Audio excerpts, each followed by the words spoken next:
Our new series tonight begins tonight. We will be studying the book of John. This is an introduction lesson. I briefly considered not doing this introduction part, but then I thought, no, I would want to know all that information. It's why I looked up all that information.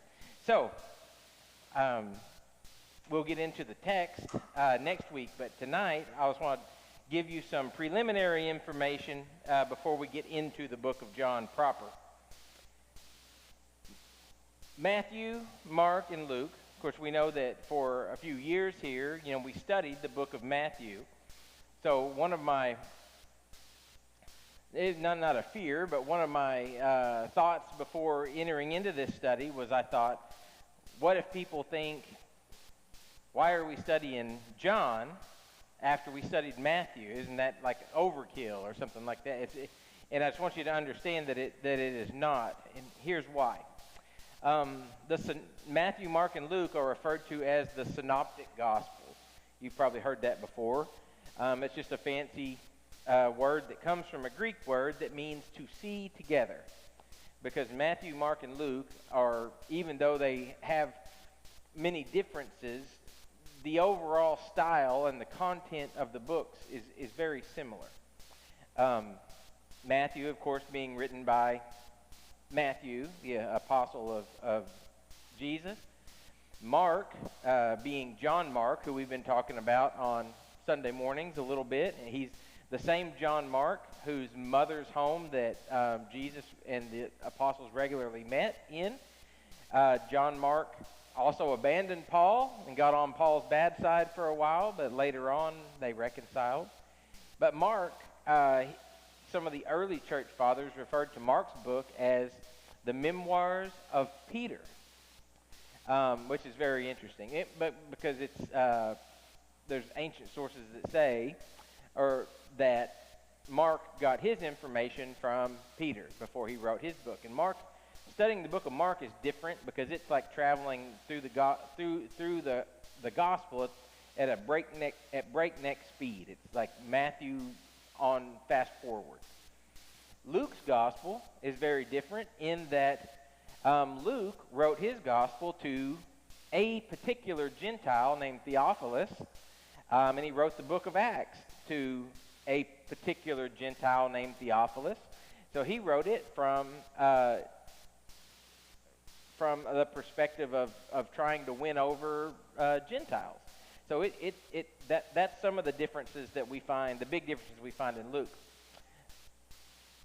In the book of John,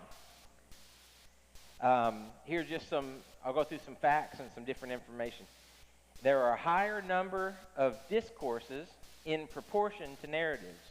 And what does that mean? It means that there's a whole lot more conversation in the book of John than there is storytelling. The other authors write for more of a storytelling. Here's what happened. John has a whole lot of dialogue, a whole lot of conversation between Jesus and various people. In the book of John, I want you to imagine this for a second. Imagine that you're a first century Christian. You've heard the gospel, you've believed, but the only New Testament scripture, as we would think of it now, is you have the book that John wrote. If you only had the book that John wrote, here's what you would see. Well, you would see no parables at all. Isn't that interesting? No eschatological discourses, meaning there is no end times talk in the entire book. There is no casting out of demons. There is no healing of lepers. Like, why are these things significant? Well, because they're really neat things that Jesus did. They're really cool miracles that Jesus performed, and they're not in there. But I've got a theory as to why they're not. I didn't create the theory either. There's no list of the 12 disciples. Everybody else lists them, and they're listed multiple times. But there's no list given. They're referred to, but they're not listed. There's no Lord's Supper. If you're a new convert in the first century and all you have is the book of John, you would not practice the Lord's Supper. But that doesn't mean that we shouldn't by any means, and I'll get to that. I'll explain some of that more later. There's no record of Jesus' birth, so we don't have any of that cool stuff we have in Luke and in Matthew. We don't have his baptism. We don't have his temptation in the wilderness. We don't have him on the Mount of Transfiguration with a few disciples, one of which being John. We don't have the agony that he went through praying all night in Gethsemane before he was arrested and crucified. And we don't have his ascension. We don't have him going back to heaven. So there's a lot of things that are left out, but I think they're left out for very particular reasons. More than 90% of John's material, of what we'll study in the book of John, it is not in Matthew, Mark, or Luke. So I think that's very, very particularly, very purposefully done by John as well. What John does cover, so we talked about a few things he doesn't have in his book. John talks about, he's the only person that talks about Jesus' pre-existence.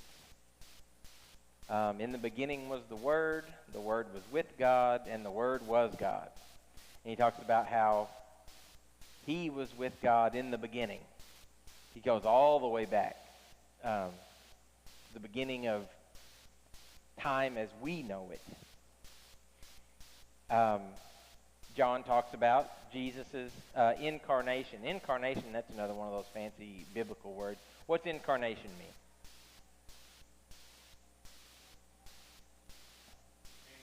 He became human. Yeah, that's all it means.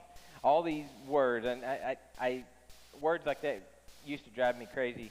They're words that if you don't hear them and they're not explained to you, they're easy to forget. But yeah, his incarnation, his becoming a human. John talks about that. John covers his early ministry in Judea and Samaria, without which we would not have. John covers, and is the only person that covers, his first public miracle, which was, water to wine. Yeah, nobody else. Isn't it interesting that the others don't include some of this stuff? And it's almost as if John is looking at what the others have written, and is particularly putting in things that they did not. That's my theory, anyway. John includes Jesus' conversation with the Pharisee, who we believe went on to become a believer, Nicodemus.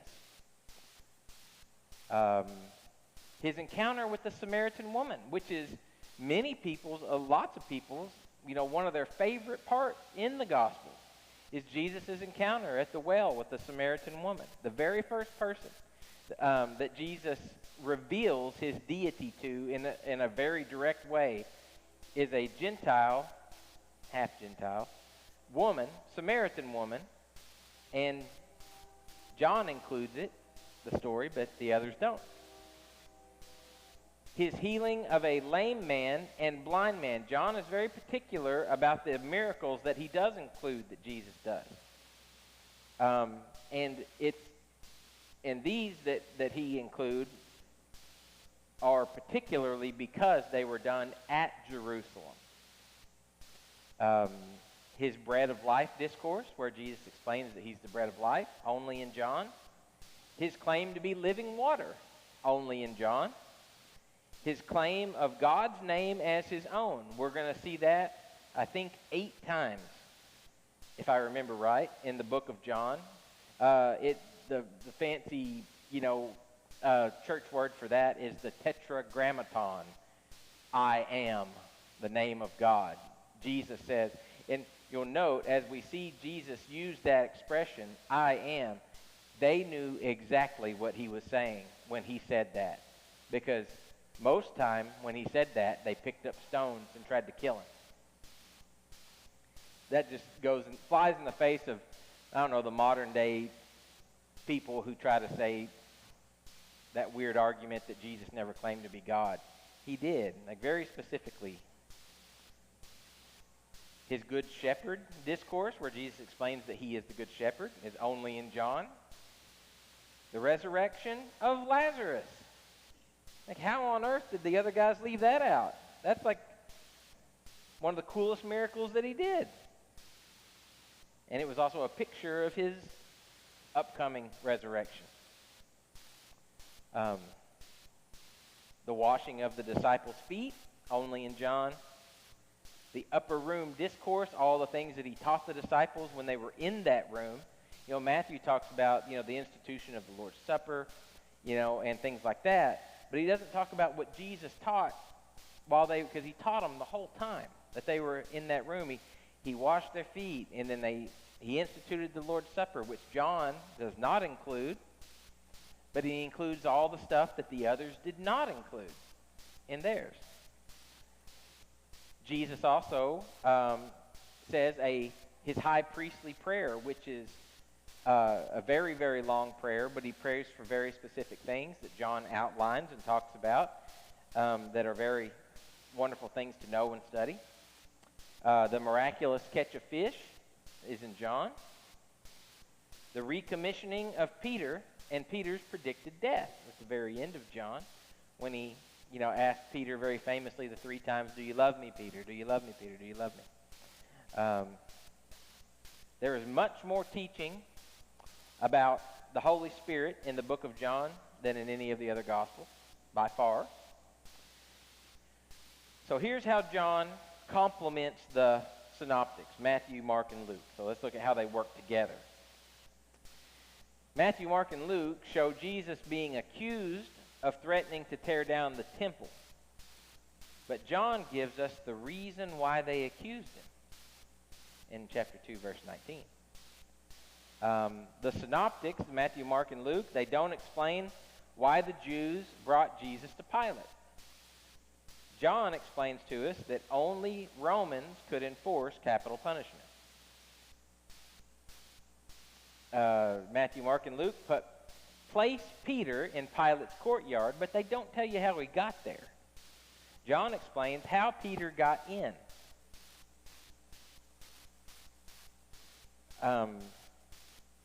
The call of Peter, Andrew, James, and John are all explained by John in the first chapter of John, but nowhere else. Matthew, Mark, and Luke tell about Jesus sending away the 5,000 after he fed them, but John tells us why he sent them away. So what's so significant about these things? John reveals more to us about the heart and mind of Jesus than the others do. It's not knocking. It's no knock to the other accounts. But John gives us something special that the others give us little of. Let me just bear with me during this part, because this is stuff that if you're a Bible scholar, if you want to be a Bible scholar, you have to investigate all these things. When you approach a book like the book of John, you don't have to do this, I guess. You can just assume, well, hey, it says somebody smarter than me said that John wrote it, so. But I'm not happy with things like that. Like, I want to investigate everything. I want to know, why do we know that John wrote this book? Because, after all, John very famously never says his name in the book. Never refers to himself at all by his name. So there's a guy who is much smarter than me. Oh, okay, I'll get to him in a second. The book of John, John is not named in the book. John is first named as the author of the book by some early church historians. He's named first by Irenaeus. You may know that name or may not. If you're into church history, you'll know some of this stuff. If not, you won't. It's okay. Irenaeus was a student of Polycarp. Okay? Polycarp was a student of John himself. And Irenaeus is the first guy that we know that wrote down that John was the author. In ecclesiastical, and this is in ecclesiastical history by Eusebius. John is mentioned in the work of Irenaeus in his book Against Heresies. This is the quote from the book. It says, John, the disciple of the Lord, who also had leaned upon his breast, did himself publish a gospel during his residence at Ephesus in Asia. Something else very interesting that's revealed to us is we know when we think about Christians in Ephesus, who do we think of? Well, we think of Paul, very obviously. We think of Paul, and we think about Paul's traveling companion. But we don't think about John. But Paul wasn't the only guy that got around. Theophilus of Antioch, who lived at the same time of Irenaeus, and this is, let me scratch what I was about to say there because I'm not 100%. And he wrote this in his letter called which we call now To Autolycus, is a letter that he wrote. He wrote, the holy writings teach us, and all the spirit-bearing men, one of whom, John, says, in the beginning was the Word, and the Word was with God. This is an ancient letter where he references something that the Apostle John said, and it just happens to be the very first words of what we know as the book of John. There is a 2nd century list of New Testament books. It's the oldest list of New Testament books in existence. And it's just what it is. It's written in Latin. Comes from the 2nd century, and it's called they call it today the Muratorian Canon. And it lists New Testament books. It doesn't list them all, but in the list of New Testament books, it lists the book of John. Interesting, it lists the book of John, and it lists the book of Luke. It doesn't list Matthew or the book of Mark. But it's just a list. It's just an ancient list. The early church fathers, after Irenaeus, all agree, not that makes it necessarily true, but it is consistent, that the early church fathers all agreed that John is the author. For example, these are all respected early church fathers in history: Tertullian, Clement of Alexandria, Origen, Dionysius of Alexandria, and Eusebius. If those names don't mean anything to you, don't worry about it. But if you study church history very long, you're going to run into these guys. You're going to run into these characters. The oldest existing remnant of any of the Gospels, Matthew, Mark, Luke, or John, is a fragment with some of John chapter 18 written on it. It's referred to by the scholars that study stuff like this as P52. Looks like page 52, but no, it's just P52. And it was found in Egypt. And that's the oldest piece of one of the ancient Gospels that is in existence. I wonder how many old pieces of the old Gospels there are, how the New Testaments fit together. That's a very interesting thing to study sometime. But there is more ancient manuscripts, pieces of manuscripts of the Bible than any other ancient book by far in the history of the planet. There are over 5,000 ancient pieces of New Testament that have been fitted together to form what we have today as our New Testament. But the oldest part of the New Testament we have is something from the book of John. Okay, now this is what I thought I was getting to a second ago. The research of B.F. Westcott. Now, this guy was a researcher back in the days when research was not easy, but he was one of the greatest New Testament researchers who ever lived. His name was Brooke Foss Westcott, born January 12, 1825. He was an English minister and theologian who served as the Bishop of Durham from 1890 until his death in 1901. So that's just who he is and what he did. He's best known for co-editing the New Testament in the original Greek in 1881. This guy was super duper scholar. He also provided the following evidences as John as author. Now, he didn't have to do this. He just lived in a time where he just said, you know what? No one else has done this, so I'm going to do it. And he put together this argument of why John is the author of the book. You say, why on earth would someone do something like that? Do y'all know how many people, not only in ancient times but in modern times, try to disprove the genuineness of the Bible? I mean, guys like this, like B.F. Westcott, we have there. No one does this super hard work anymore either. I mean, not that I know of anyway.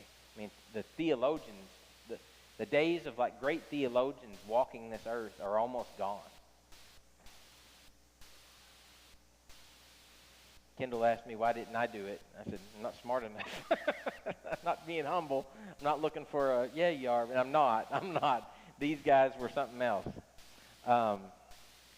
Okay, so here's his first argument. He said his first argument was this. He said the author was Jewish, and here's why.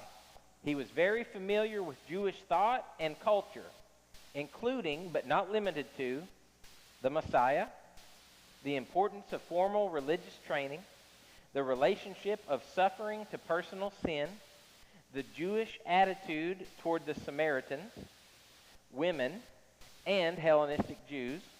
He was familiar with Jewish customs, including the necessity of avoiding ceremonial defilement from contact with Gentiles, the need for purification before celebrating Passover, as well as wedding and burial customs.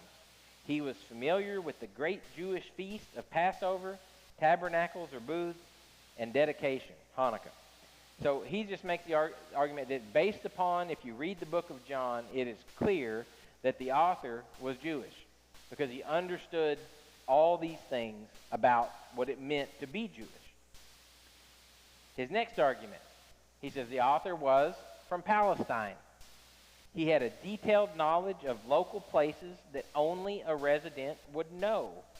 He distinguished between Bethany beyond the Jordan and Bethany on the outskirts of Jerusalem, which is where Mary and Martha and Lazarus were from. However, today, nobody knows where that Bethany is. We just know that it was close to Jerusalem. But the town was so small that they were from, the little village they were from, that there's no archaeological evidence of its existence today because it was super small. There was nothing big and significant built there, just some homes. He was familiar with Jerusalem, naming 3 sites not mentioned in Matthew, Mark, or Luke. The pool of Bethesda, the pool of Siloam, and the ravine of the Kidron. He also had a detailed knowledge of the temple. And we see this all evidenced in the book as we study it. The next, he says the author had to be an eyewitness. He gives specific details even when they are not essential to the story, which could not have come from Matthew, Mark, or Luke because they're not in Matthew, Mark, or Luke. So he didn't steal from Matthew, Mark, or Luke. This isn't some like guy that wasn't actually one of the apostles. Some include, here's some of the things he included that they didn't. The name of Judas Iscariot's father, how long Lazarus had been in the tomb, how long Jesus stayed in Sychar, the precise time at which many events occurred, and exact numbers. He alone recorded that the loaves the boy had at the feeding of the 5,000 were made of barley, that after Mary poured the perfume on Jesus' feet, the house was filled with its fragrance. How would you know if the house was filled with its fragrance? Well, obviously, he was there. That the branches of people lined the road with for Jesus were palm branches. That Roman soldiers were in the company with Judas to Gethsemane. That Jesus' tunic was seamless, the tunic of a high priest. And that his face cloth was separate from the linen wrappings in the tomb. The only one who saw it. And how does he know that? He was there. He saw it. The author was an apostle.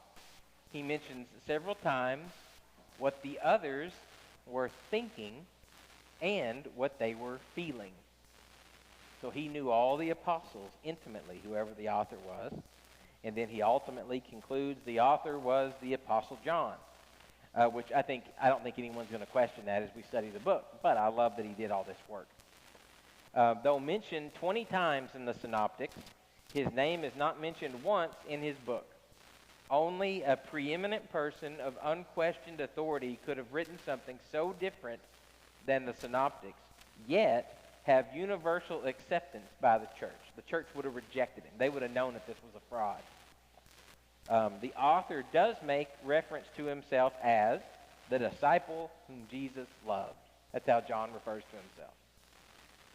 Other clues are many, but I'm going to leave those out. Let's discover them together instead of reading them from a slide. So John's going to give us lots of reasons to believe that he's the author. Other cool stuff. I don't know what to name these slides. There's other stuff I wanted to throw in. John wrote his book long after Matthew, Mark, and Luke did. John wrote on some level, assuming that you have prior knowledge. Let me give you some neat, for instances. You'll hopefully you try to remember these as we go along. John chapter 1, verse 40. John says that Andrew is Simon Peter's brother, but he doesn't explain to you who Peter is.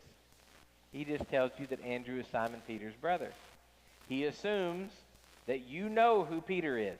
And the people he wrote this, when he wrote this, everybody knows Peter. I don't have to explain who Peter is. In John chapter 3, verse 24, John mentions that John the Baptist had not yet been thrown into prison. He says that. He's assuming that you already know that he was thrown into prison, that he was going to be. He says at this time, John hadn't been thrown into prison yet. Then he doesn't even mention when John gets imprisoned. So he just makes a reference to, well, at this point, John hadn't been thrown in prison yet. But the Synoptics, Matthew, Mark, and Luke, they do. They specifically tell you. In John 4:44, John mentions that Jesus said that a prophet has no honor in his own country. But he doesn't record Jesus specifically saying it. He just says Jesus said it. But Matthew, Mark, and Luke have Jesus specifically saying it. In John chapter 6, John refers to the 12 disciples, but he doesn't say who they are. And he just doesn't do that because he just doesn't want to, there's no reason to tell you because you already know. In John chapter 11, John expects his readers to already know who Mary and Martha are, even though he did not previously mention who they were. He just writes them into the story. And you, as if you know who they are, because the early church knew who Mary and Martha were. They were famous. Famous followers of Christ. John's is the only gospel that gives the reason why it was written. And we'll come back to this verse over and over and over, because it's the verse that drives the entire book of John. John chapter 20, verse 31. But these have been written so that, this is why I wrote, everything I wrote, this is why I wrote it. So that you may believe that Jesus is the Christ, the Son of God, and that believing you may have life in his name. So the whole purpose that John wrote his book was so that you would believe that Jesus is the Christ and that you would be his follower, become his follower. John uses the verb to believe almost 100 times. John wanted his readers to see Jesus as God incarnate, God in the flesh, the Messiah, and the Savior of the world. There's three big things he pushes. You know, like Matthew, like the big thing Matthew pushes is Jesus as King. That's his theme that runs through the whole thing. John has a threefold, God in the flesh, the promised Messiah, the Savior of everyone. Next week, we're going to look at John chapter 1, verses 1 through 5. I'll just read that now. In the beginning was the Word, and the Word was with God, and the Word was God. He was in the beginning with God. All things came into being through him, and apart from him, nothing came into being that has come into being.